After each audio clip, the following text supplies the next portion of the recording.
video saya hari ini. Saya sangat senang bisa berbagi informasi tentang struktur percabangan, topik yang sangat penting dalam pemrograman. Mari kita mulai dari pendahuluan. Pertama, mari kita bahas latar belakang dari topik ini.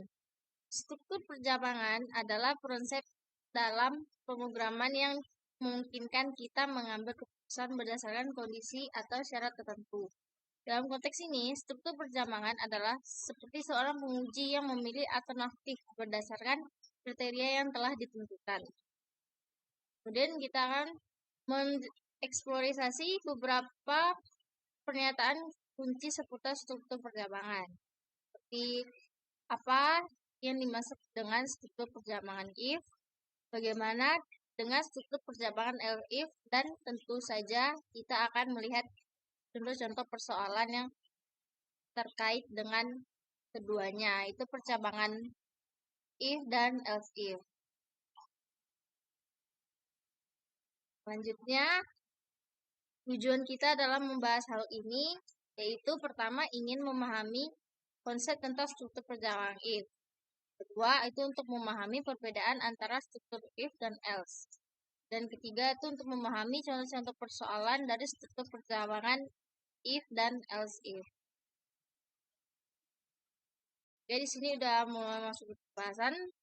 Oke, mari kita merinci pengertian dari struktur percabangan if dalam bab 2 ini. Simak baik-baik karena pengetahuan ini sangat fundamental dalam pemrograman.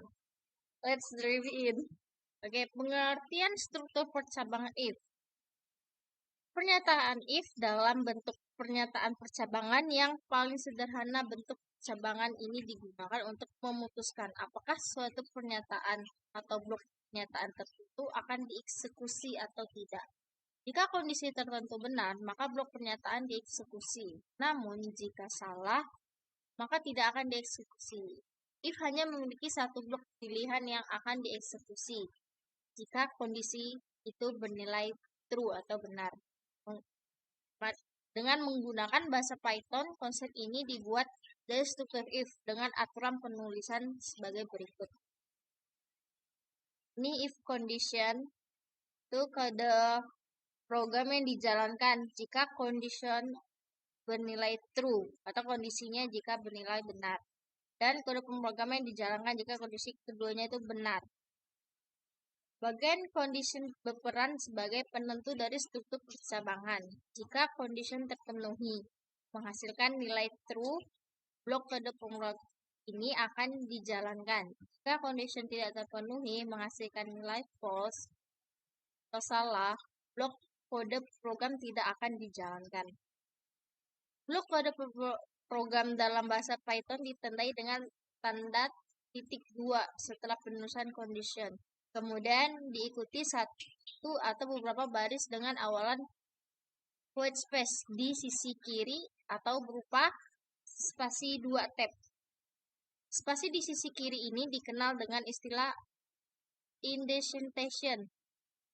Misalkan, kalau kita tidak lulus dalam ujian, maka kita ikut remedi. Sedangkan kalau kita lulus, kita tidak perlu mengikuti remedi. Ini contoh flowchartnya. Selanjutnya, condition berisi variabel atau nilai dengan tipe data boolean, baik berupa nilai true atau false, secara langsung atau ekspresi logika. Adapun operator yang digunakan dalam penulisan conditional statement, yaitu sebagai berikut. Itu sama dengan untuk menyatakan nilai variabel yang sama. Contoh A sama dengan B. Terus tidak sama dengan bisa ditandai dengan tanda seru dan sama dengan. Itu menyatakan nilai variabel berbeda. Contohnya seperti ini A tanda seru sama dengan B. Itu kurang dari untuk menyatakan variabel satu lebih kecil dari variabel lainnya. Kemudian ada lebih dari untuk menyatakan variabel satu lebih besar dari variabel lainnya. Lanjut, itu ada kurang dari sama dengan untuk menyatakan kondisi variabel kurang dari sama dengan variabel lainnya. Dan ada lebih dari sama dengan, itu untuk menyatakan kondisi variabel lebih dari sama dengan variabel lainnya. Lanjut, untuk pengertian struktur percabangan else if. Else adalah pilihan terakhir yang akan dijalankan jika semua pilihan tidak memiliki nilai benar atau true pada kondisi yang ada. Else merupakan pernyataan opsional untuk digunakan berdasarkan kebutuhan. Jika tidak menggunakan pernyataan else, maka keseluruhan dari pernyataan if akan diabaikan. Else dipergunakan untuk memilih salah satu beberapa blok code yang akan dieksekusi.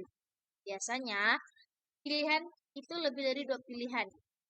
Blok code perhubungan if tetap akan dijalankan ketika kondisi true. Namun, sekarang terdapat tambahan bagian else akan dijalankan ketika kondisi false.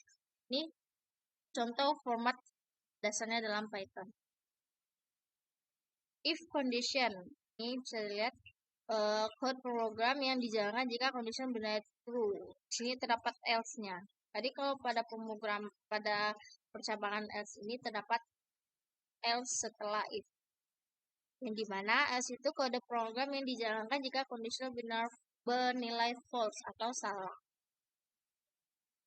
Terus, bagian condition berperan sebagai penentu dari struktur percabangan ini. Jika condition terpenuhi atau menghasilkan nilai true, blok code pemrograman if akan dijalankan. Dan jika condition tidak terpenuhi atau menghasilkan nilai false, blok code program bagian else lah yang akan diproses. Misalkan jika umur di atas atau sama dengan 18 tahun, boleh membuat SIM. Sedangkan di bawah itu belum boleh. Jadi terdapat 2 pilihan antara syarat pertama itu harus memenuhi, dan kalau memenuhi itu true, kalau tidak memenuhi itu yang akan dijalankan itu else, maka bernilai false.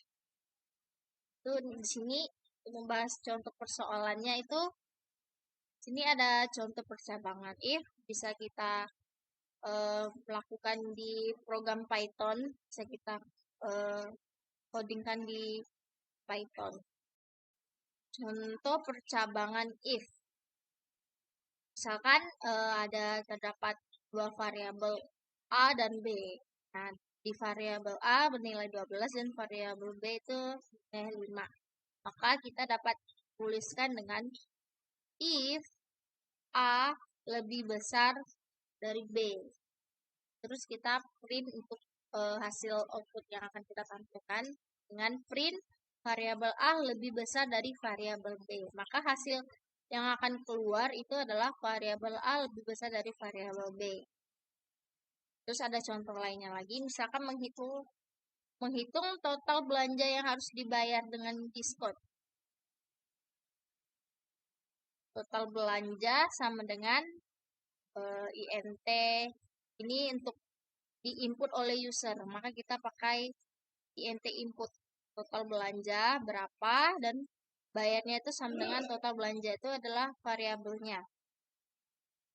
Nah, maka dapat kita tuliskan dengan if total belanja lebih besar dari 100.000. Nah, yang kita akan printkan itu, kamu mendapatkan bonus minimum dingin dan print diskon 5%. Nah, diskonnya itu codingnya itu total belanja dikali dengan 5/100 atau 5%. 5% itu kan kalau itu kan jadi kan 5/100. Terus bayarnya itu total belanja dikurang dengan diskon. Terus maka kita print total yang harus dibayar, RP yang akan dibayar, serta print terima kasih sudah belanja. Maka hasil yang akan keluar itu adalah sesuai dengan inputan kita sendiri. Di sini saya menginputkan dengan nominal 250.000 dan mendapatkan bonus. Itu diskon 5%. Dan total yang harus dibayar semuanya setelah diskon adalah 237.500. Dan ini untuk contoh soal percabangan else if. Misalkan variabel nilai float tetap input itu untuk menyatakan kita menginput sendiri nilainya, kita masukkan sendiri. Maka masukkan IPK if nilai lebih besar sama dengan 3,50. Nah, di sini terdapat seperti tadi ya, mana ya? terdapat dua kondisi, di mana kode yang dijalankan jika kondisi false untuk else dan if itu condition bernilai true. Tapi keduanya tetap dijalankan.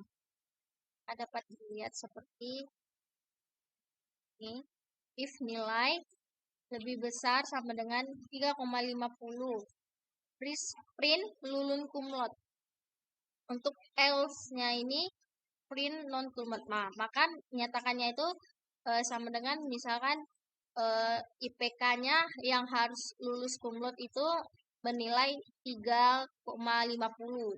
Maka lulus cum laude. Dan jika di bawah dari 3,50 tidak lulus cum laude. Nah, di sini saya input sendiri ya. Nilainya itu 3,65, maka lulus cum laude.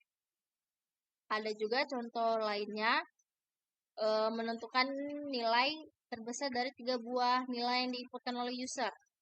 Ternyata kita sendiri, dimana kita menggunakan def menentukan nilai terbesar, nilai 1, 2, dan 3 ini untuk memasukkan variabel tadi dan nilai. If nilai 1 lebih besar dari nilai 2, and nilai 1 lebih besar dari nilai 3. Terus di return nilai 1. Terus di sini saya menggunakan elif juga. Sini ada elif karena penggunaan elif itu sama dengan else if ya. Jadi sama aja. Sini elifnya itu nilai 2 lebih besar dari nilai 1 and nilai 2 lebih besar dari nilai 3. Sorry. Sini terus else-nya itu return nilai 3. Nah, di sini kita masukkan lagi variabel nilai 1-nya itu input sendiri oleh user. Jadi int input masukkan nilai pertama, nilai 2 int input masukkan nilai kedua, nilai 3 int input masukkan nilai ketiga. Maka hasil variabel itu kita dapat menentukan nilai terbesar. Yaitu kita masukkan lagi variabelnya yaitu nilai 1, nilai 2, dan nilai 3. Maka kita print nilai terbesar dari 3 buah nilai adalah koma hasil. Maka hasilnya akan yang di print ini, hasil ini akan di print. Outputnya akan keluar adalah sebagai berikut. Dan ini di input sendiri. Saya yang input sendiri. Itu nilai pertamanya ada 75, nilai keduanya ada 50, dan nilai ketiganya ada 90. Maka langsung diotomatiskan nilai terbesar dari 3 buah nilai adalah 90. Oke, sekian dari hasil presentasi saya dalam video makalah laporan pemrograman berbasis open source. Saya ucapkan terima kasih. Jika ada salah kata, mohon dimaafkan.